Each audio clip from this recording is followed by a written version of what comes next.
Well, the likes of Taye Ige motivates me.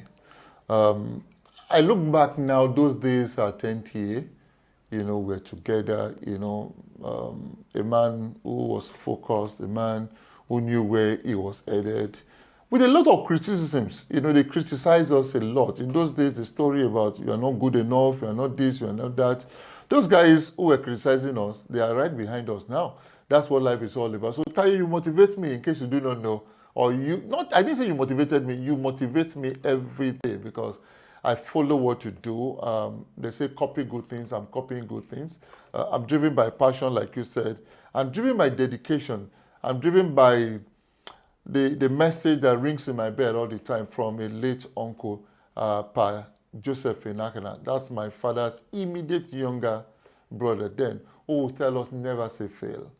He says, at the time you're about giving up, you are very close to getting a result. So it's just about hard work, dedication, and I pray very, very hard. Is there any magic? There's no magic. I've always talked about focus, dedication. You have that commitment. You put all this into it, hard work, and you ask God to crown your effort. That's all I do. Also, it's a terrain that even though I may not know it, I will have to mingle with those who have been there before, those who understand how it is done. I ask questions a lot, those who have been there before me. First, building a team has nothing to do with you being a Methuselah. It is about knowing what you want, The story of Sporting Lagos is interesting and it's a story I will tell someday. But I tell you that it was just a generational thing. The young man who owns the club said he wanted a generational football club that will outlive him, that will give opportunities to young Nigerians who can play football. So it was just about working with the right people and knowing what I wanted. And here is the result. And I would say it's by the grace of God. Well, Sporting Lagos is known for good football. That's number one. Number two, they talk about fan engagement. Sporting Lagos is second to none. Number three, match day hospitality. Sporting Lagos is second to none. It is a people's club. It's a community club. Where we are playing, the Onikan Stadium is the heart of Lagos when it comes to whatever, all the good, and sometimes some will say not too good things as it were. So you want to go to the stadium to watch good football. That's the first thing. Number two, as you're entering the stadium, you are given the vuvuzela. We copied it from South America. Then number three, you are given a small flag that belongs to Sporting Lagos. Number four, you are going to a stadium where you know that you will not be molested by area boys. Security is guaranteed. So if you watch good football, there's hospitality, there's something that resonates with you, that this is our club, not just their club. What we're guaranteeing, or what we're assuring Lagosians and Nigerians is that you haven't seen the best of Sporting Lagos. We're going to play the best of football. We have a collection of some of the best players who are committed. We have a good coach and we have a good management behind Sporting Lagos. You haven't seen the best. Learning is a continuum, we are told. The day you stop learning, you are gone. Before MFM, I had managed a lot of competitions. A lot. In fact, almost every weekend I have a competition to organize, I have a competition to put everything I've got into it. So MFM was just a bigger platform that showcased what I have been doing to the rest of the world. We had to go to the world. The first time we went to the Church World Cup, and MFM became the first church in the world to win a World Cup for churches. We came back from the NNL Premier League, CAF Champions League, CAF Confederation Cup. So in Sporting Lagos, I look back to not the good things that I did. I look back at the mistakes that I made while I was with, or managing MFM. That's exactly what it is. So those things I learned managing MFM stood me in good stead managing Sporting Lagos. But I must tell you that MFM FC and Sporting Lagos are two different entities in terms of management, in terms of ideology, in terms of the target that both of them are. But again, I'm not wishing away the lessons I learned that have helped me managing Sporting Lagos. Well, we're all in Nigeria, and we know what Nigeria is all about.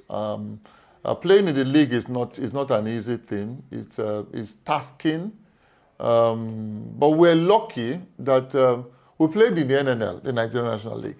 We didn't have to travel for too long. We didn't have to go to Sokoto or Kano or Maiduguri. That was the first season. Second season, it became even easier because the farthest we went was Ogbomosho in Oyo State. So we haven't done those long travels. We talk about the wear and tear, but that's what we're going to face now, playing in the Premier League. One of the biggest challenges is fans' expectation. When you win today, for the fan, you must keep winning. That's the most important thing. And sometimes, if you don't win, they want to take the loss into their hands. We find a way of wanting to blame the match officials. I'm talking about the ever expectant fans of Sporting Lagos. It's one of the biggest challenges because we have a philosophy that this is a football-friendly team that shouldn't be known for violence. So we have to deal with that all through. We also have to deal with the shenanigans in Nigerian football, our own way. We are out to say, we're not trying to change the narrative. We're trying to contribute our own quota towards getting to the next level. So the biggest challenge has been that of inconsistency in terms of match days. You have a game on Saturday. On Friday morning, you can get a letter saying, oh, that match has been moved. So planning became a very big problem. It's one of the biggest challenges we have. I will tell you the biggest order we have. We couldn't plan as a football team, and we were a team that wants to plan because our fans are coming. Let's plan and do something, but it's not. That was our biggest challenge. And number two, that of officiating. It could be better, and we believe that it's going to be better. We have to contend with these two issues, and thank God we came out in flying colors. What gives me satisfaction is when I fail, most times.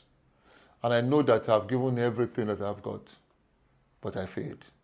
My wife will tell me, my husband, I know you gave it your all. It gives me satisfaction. You can't win all the time.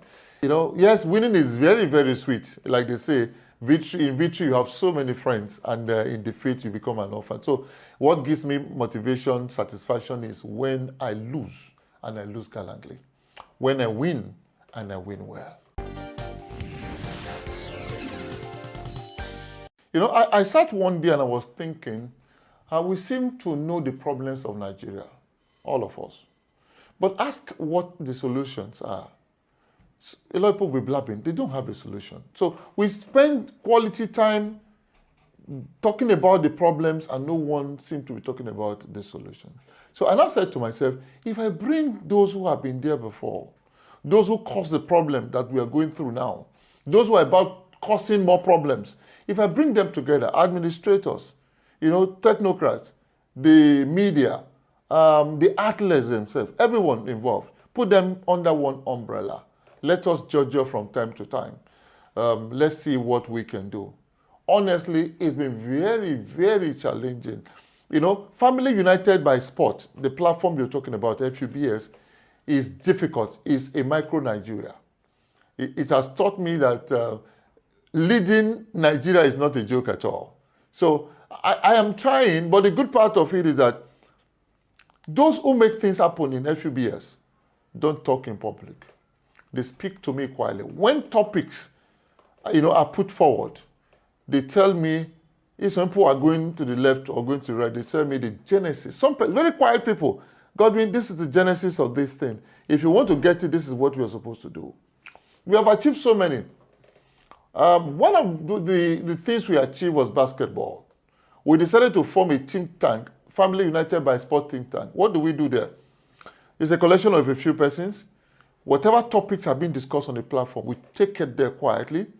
6 of us, we discuss it, arrive at a solution, and we do a paper, and we send to whoever it is, whoever is involved in that matter. For instance, we did so many letters to the former Minister of Sports, Sunday Dare. We also did to Solomon Dalong, advising them, like the basketball issue. We did a paper, quality paper, we sent to him. Sir, this is the genesis of where we are now. These are the people who are fomenting trouble. These are the peacemakers, And this is the solution. And most times it's at work. We do it quietly. That is the essence of Family United by Sport. I'm not the only admin. I used to be the only admin, but with time I knew that I was going to die if I were to do it alone. So I have so many admins. Family United by Sport is a strong force and a voice we're trying to incorporate it with the Corporate Affairs Commission so that it becomes official an NGO.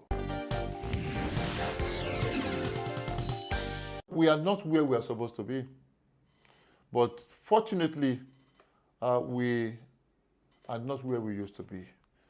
Special thanks to Honorable Godwin Enakhena.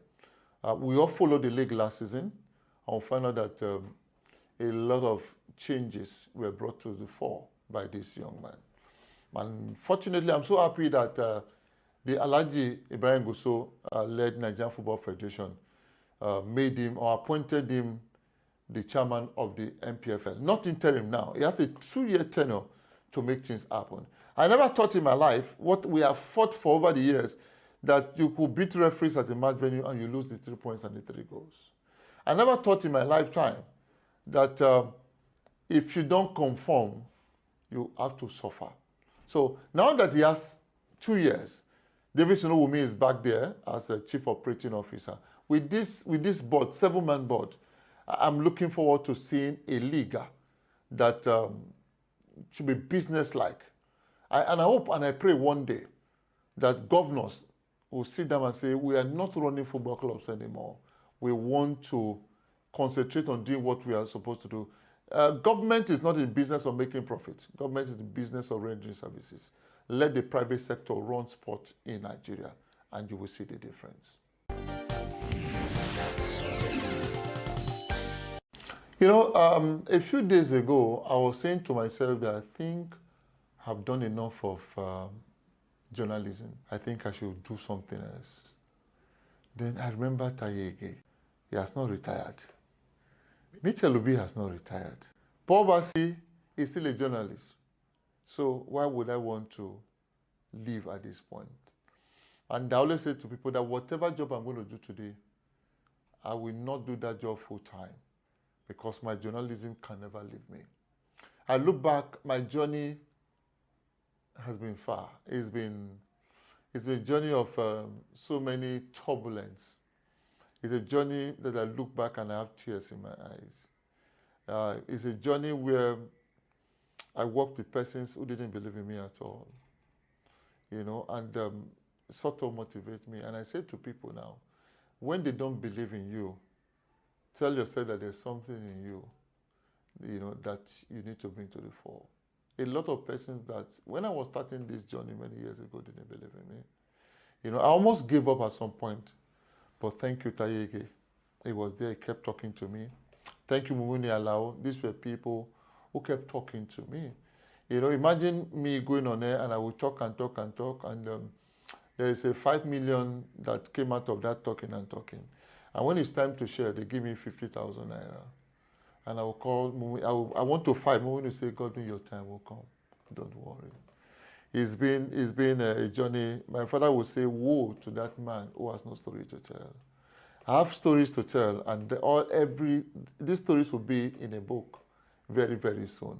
When a few days ago, I was elected in a very tough election, you know, as General Secretary, the Club Owners Association of Nigeria, I said to myself, you didn't see this coming at all. Because when I went to Abuja, we were not told there was going to be an election. And what struck me was unanimously, Honorable Kunle Shuname raised his hand that it should be Godwin. Paul Bassi said it's God. Everyone, it was 20 club chairmen, 16 of them voted for me as General Secretary of Nigerian Premier League. And I made a promise that first and foremost, we are going to run a very transparent Club Owners Association where all 20 club owners are same. The NFL president, Ibrahim Gusau, said to us, anytime he's going to have a meeting with us, he wants to have a meeting with only 20 people. He doesn't want anybody that is not a club chairman. It means that our private matters should be our private matters. We'll deal with them. How do we ensure that the league gets better? We must work in tandem with Honorable Godwin Enakhena, chairman of the Npfl, Because without the clubs, there will be no Npfl. It's going to be a symbiotic relationship. A lot of persons ask me, who am I? Where do you think you can get to? This is where I am today, and it is by the grace of God.